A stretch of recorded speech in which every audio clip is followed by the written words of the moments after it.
سدرا صدیق ہیں، کارکن ہیں پی ٹی آئی کی لاہور سے. کہہ رہی ہیں جی کہ کچھ لوگوں کا خیال ہے کہ شریفوں کے اچھے دن آ گئے ہیں اور عمران خان کے برے دن شروع ہو چکے ہیں. کیا واقعی ایسا ہی ہے؟ پلیز حقیقت ہمارے ساتھ شیئر کریں. لیکن بیٹا پہلی ایک بات آپ ذہن میں رکھیں کہ آپ کا جو میجر کنسرن ہے وہ یہ ہونا چاہیے کہ اس ملک کے معصوم لاوارث شہریوں پہ اچھے دن کب آئیں گے اور ان کو یہاں تک پہنچانے والے لوگوں کے برے دن کب شروع ہوں گے.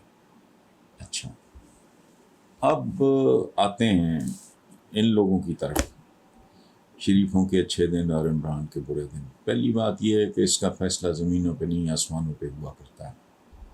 زمینی فیصلے ہم نے دیکھ لیے. ذوالفقار علی بھٹو کو تو پھانسی چڑھا کے لیے اس کا کچھ نہیں بگاڑ سکے، تو اس کو چھوڑے. یہ نہیں ہو سکتا. عمران اگر عوام اس کے ساتھ ہیں جو کہیں کوئی بہت بڑی کو بلنڈر، اس کا تو میں ظاہر پریڈکٹ نہیں کر سکتا. ادروائز اگر اوپر اللہ اور نیچے عوام عمران کے ساتھ ہیں، اس کا کوئی کچھ نہیں بگاڑ سکتا. اور ایک بات یاد رکھیں، میرا ذاتی خیال ہے قدرت کا فیصلہ ہے کہ ان کو ایکسپوز کرتے چلے جانا ہے. اب ایک معمولی سا ویڈیو وہ جو لیک ہوا، مریم کہاں کہ اخباروں میں آیا سٹیٹمنٹ کہ مجھے اور میرے والد کو نیند نہیں آ رہی، ہم حکومتی فیصلے کے خلاف ہیں پیٹرول بڑھانے، اور جیسا وہ بتا رہی ہیں کہ ٹھوک کے بڑھاؤ. وہ آگے سے کہہ رہے ہیں امیج کا مسئلہ ہے، یعنی عوام کا مسئلہ نہیں ہے، امیج کا مسئلہ ہے.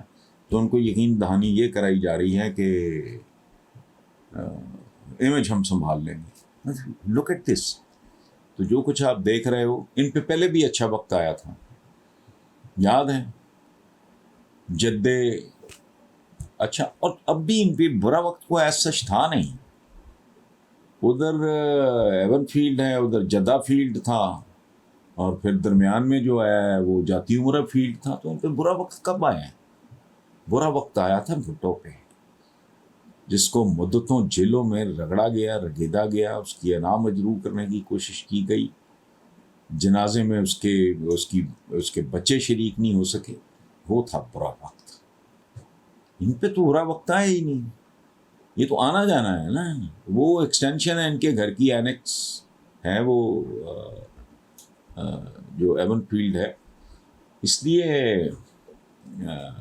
دیکھتے ہیں اللہ اور عوام کس کے ساتھ ہیں. فیصلہ الٹیمیٹلی تو